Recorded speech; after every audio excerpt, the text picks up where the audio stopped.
All right, let's see if I can learn me something here today. This is a Martin 49A automatic reel. This was my grandpa's. Still got the same line. I fished with it quite a bit. As I kind of kept that same old line on there for nostalgia's sake. But it's time. So I'm going to put this, I don't even know how to pronounce that, whatever. But I'm going to put this weight forward fly line. It's 7 weight. I got that off the pole, so that's what I needed. A lot more to fly line than I thought. This had one of the little eyelets on it that you tie your leader to. Evidently fly line's come a long way. So what I'm gonna do is, as you can see, let me see if I can set the phone down here and show what my issues are. You can't see shit, so there's got to be a better way of. I'm gonna try to wedge this right in between the two handles of the pliers I'm using. Aha. So this is supposed to be the tensioner here. Probably can't see it, but god dang it. But oh, it don't want to work. And this is supposed to move, right? So I'm gonna have to service this thing. I'm a little worried about it, but there's not a lot online. So this hole, you can see these divots here.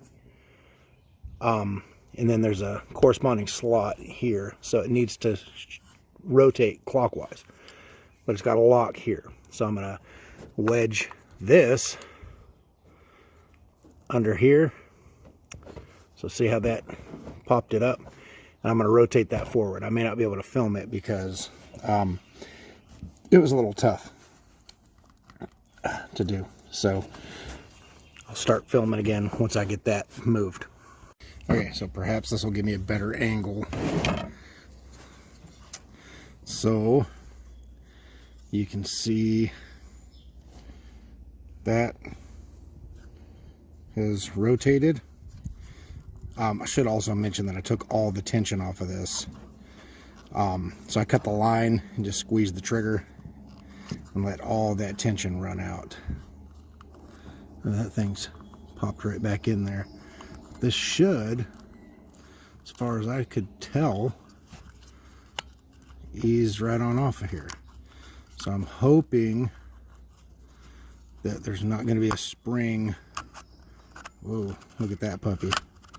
So there's evidently still some more tension. So look at that. So, right, so when I say I got all the tension out, that was a fucking lie. Thought I got all the tension out. So now what? So now it pops off of there. So one thing, this is now doing something. This winder, golly, what have I done here? I'm really hoping that I haven't done any damage to my grandpa's fly reel here. So that side's got a flat, it's got a key, right? So it should correspond to something inside here. I can't see, but we'll see. So I'm going to fiddle with it a little bit, see if I can figure out how to service this thing and get it to working correctly. I can see where the spring hooks up right there, and it's kind of riveted in there.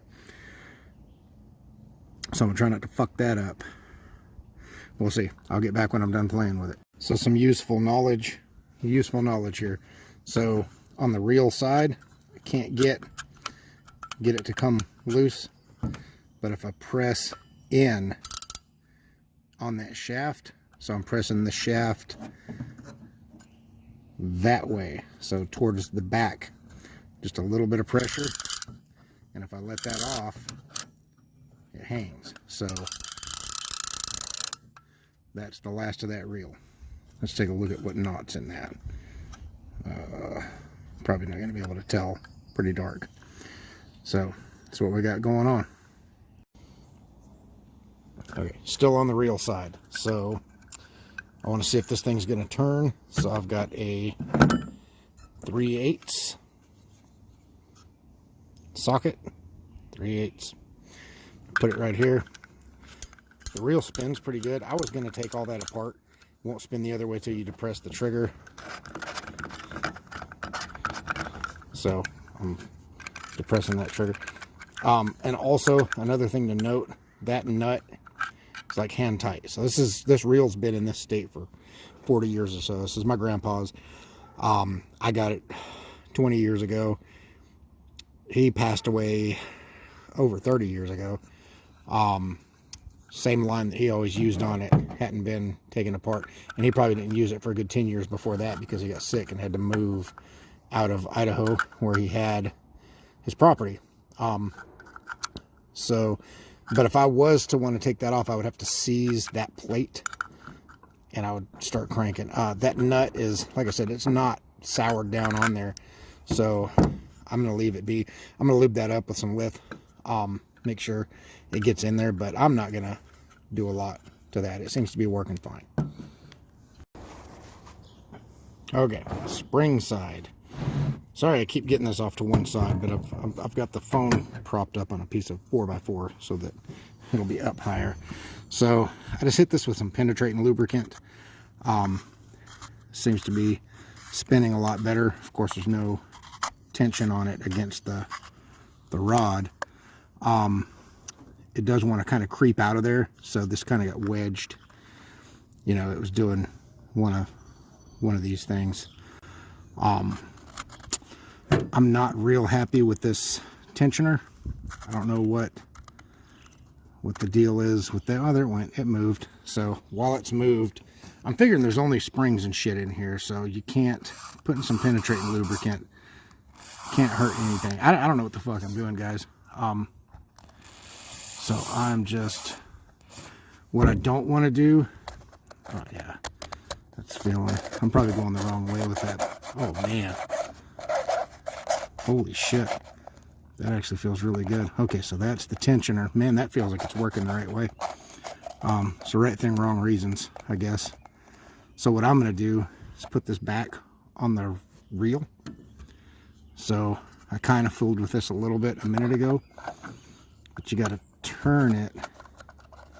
Because remember, that's D-shaped. So if you just throw this on here any old way, it's not going to go. So you got to turn it until you find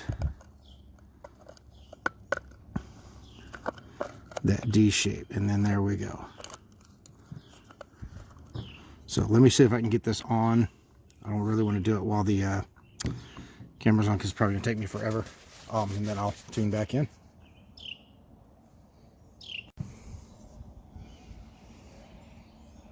All right, so this puppy's lubed now.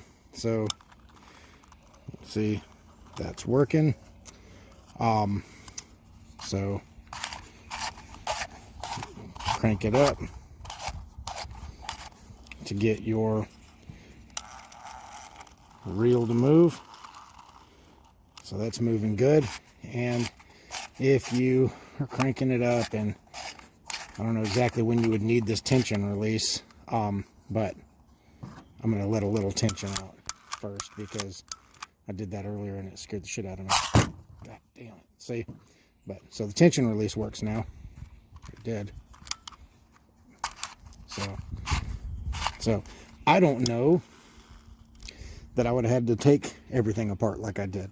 Some penetrating lubricant seemed to really do the trick. I guess you do because you want to be able to get in behind that plate, but I don't know. I mean, it wasn't that bad of a job. I mean, if you had one, you could probably, where the tension release is, just squirt some penetrating lubricant and then maybe twist the thing back, pull that tab we were talking about right here and kind of twist it and just pop it open a little and squirt it in there. That'd probably work. That would have probably worked for this one. So let's put some line on Grandpa's reel, and then we'll be off to the old races.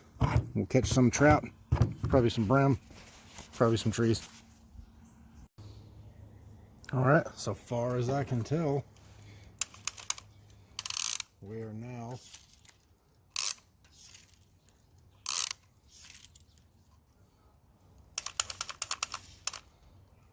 that might be a little bit too much tension. I'm gonna rip a freaking bluegill's mouth completely off, but right, thing casts good, feels good.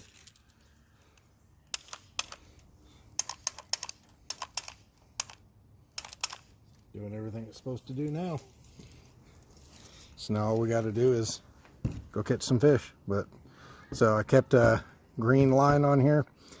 That's what Grandpa had. So even though I finally had to take that old 30-40-year-old line off, still paying some homage to Grandpa. So there we go. That's how you service the Martin 49A automatic fly reel.